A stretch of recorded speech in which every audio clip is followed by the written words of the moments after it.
All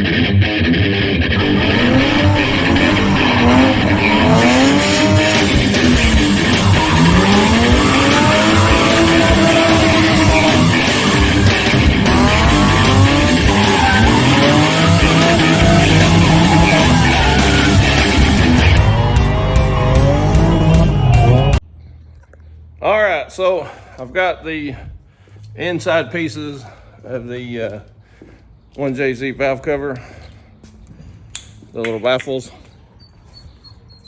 I've got those jobs separated.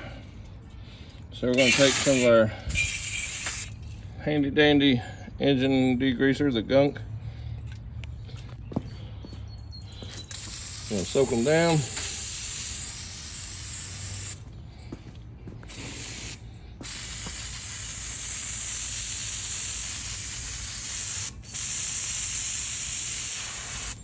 We'll let it sit there for a little while.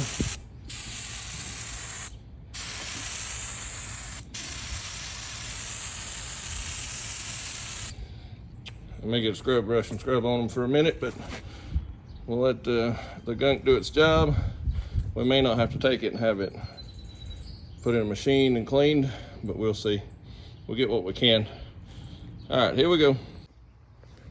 Okay, so I'm letting the valve cover soak. And while I'm letting the valve cover soak, I started ripping apart the non-vvti motor to try to get ready to pull the head off of it, because I'm going to put a vvti head on this non-vvti bottom end. Well, I got to the middle of it, and it is full of sludge and just nastiness. I was kind of deterred at first, then I got to thinking, well, let's pull the valve covers and see what the head actually looks like. And the head's actually pretty doggone clean. I'm actually pleased with that. So I'm gonna go ahead and rip this head off. I don't know if I'll get it done today. I'll take all the stuff off the front. But I'm gonna go ahead and pull the head off and see if the bottom end looks okay. I'm gonna get this thing, the head took off, put the engine on a stand, and then roll it over and pull the bottom and check all the main caps and see if, you know, they're good and tight. Make sure we ain't got no slop in the bottom end like a bad rod bang or anything. And if it looks good underneath there, we'll put this thing together. So that's what we got as far as the non-VVTi head. It's actually pretty clean in there. It's not as clean as the VVTi head I'm gonna use. So one of the engines that blew up, I'm hoping the head's good. So I've got it over here, I saved it. But inside, the head actually looks pretty clean. The cam's look in good shape. So I had planned on reusing this one if I pull it apart, but you know, there's no telling if it, you can see the other side too. There's no telling if it hit the head, which it probably did, my luck. All right, so I got the head off of it finally. It looks pretty rough. You can tell it's been run hot. May have had a head gasket leak, and it looked like it's ran rich because you can see a lot of carbon deposits on it. You see, look how black everything is. All that stuff. So I'm gonna take the shop vac, clean the tops off of them best I can. I have to inspect that cylinder because there's some rust in there. I think it might be a bad motor. I think this cylinder might be bad. Yeah, we'll have to check it out and see, but it's possible we got a bad cylinder. So this may not be a good motor, or at least we got a rebuildable block or some non-VVTi rods in the bottom of this thing. So we at least have that. So I don't know where we'll go from here, but let me clean it up and see what we can come up with. All right, here we go.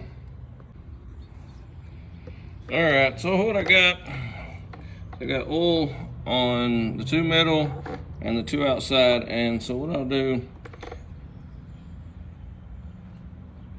is I'll work it a little bit, let it lubricate, bring these up just about where they'll come all the way where they'll dump the oil.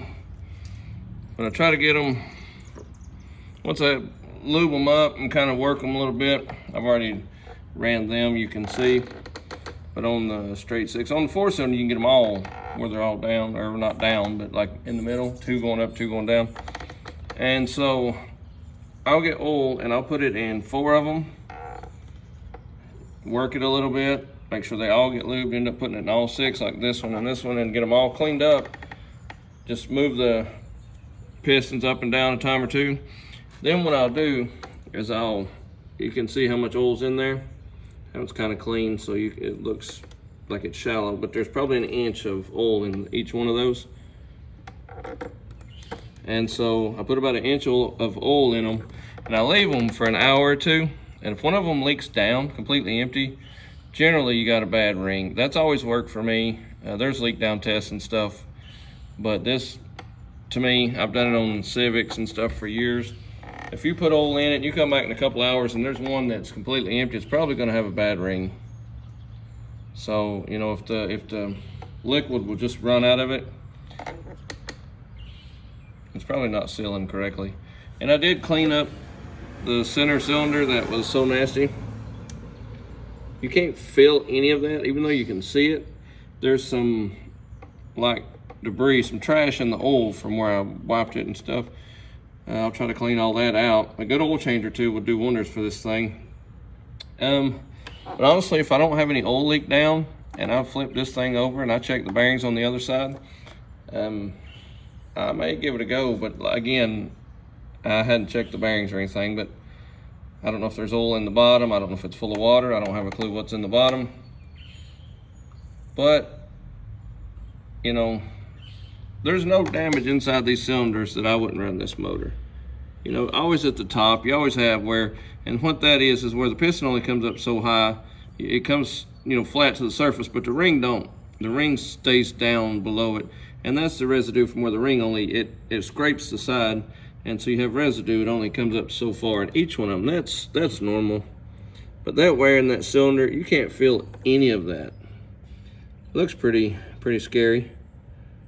You can't see any of it, or can't feel any of it. You can see a bunch of it. I don't know if that cylinder don't leak though. I don't know if it don't leak all the oil out, that may still be okay. So, and we're just sticking them in cars and turboing them and seeing what we come up with. And if it's not good, I'll just finish the rebuild that I'm working on, and we'll just throw this one to the side for a while. But we'll let it stand for a while and we'll check it in a little while and we'll see where it's at. So, all right, here we go. All right, I got them as clean as I could. It ended up being a combination of gunk and brake cleaner, and I had some wheel cleaner for aluminum. And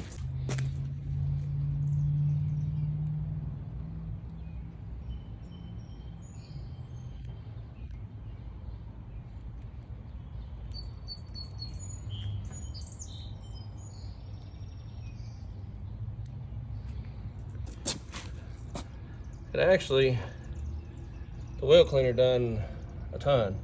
There's still some in there, and I could probably get that out, but I don't want to press my luck, put too much acid in there. But a lot better than it was. I'm still going to clean up on these just a little bit more. There's nothing caked on it for the most part. It's just discoloration, maybe some embedded into the metal, kind of. There's still a little I can clean out. I'm gonna work on that.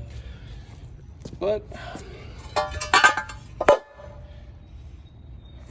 I call that a finished product on these guys. So we'll clean on the baffles a little bit, and then we'll put it all back together and get it ready for paint. All right, here we go. All right, I'm about done for the day. I got the 2J stripped down all the way to the just the short block, I guess you'd call it. And then I went ahead And got that put back together in the IS300.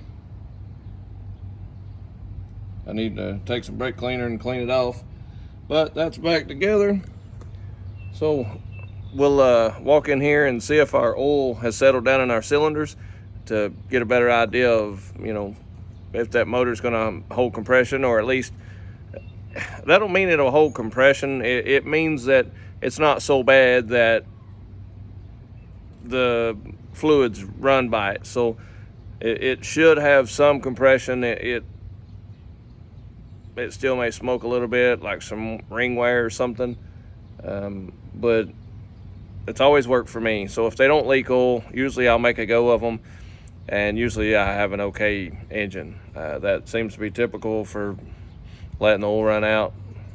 And if the oil's gone out of one of the cylinders, that'll be a questionable cylinder.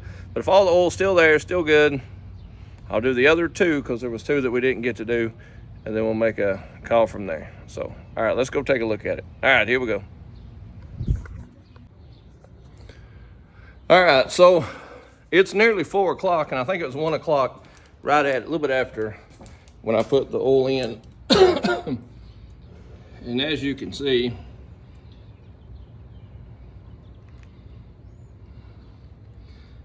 and that's a cleaner piston. So the oil's not moved any at all. So what I'll do is I'll vacuum that out. I'll take the other two and put some oil in those. All right, here we go. All right, so it's another day, and I let them soak overnight, and they all still have oil in them.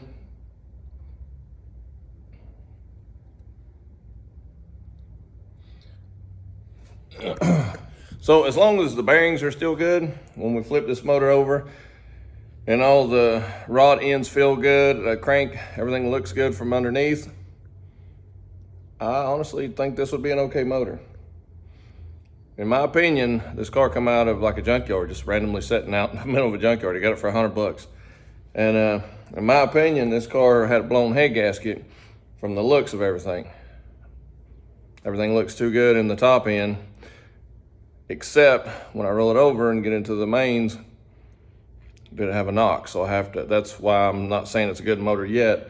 So when I get it rolled over and get the pan stuff off of it, I'll be able to move the ends of the rods. And if one of them's got some slop in it, this motor may have had a rod knock. So even though if it had a rod knock, we might be able to re-bearing it from underneath. So pull the main caps off the rods and pull the crank. We might be able to do just bearings. I don't know. We'll have to look at it. All right, here we go.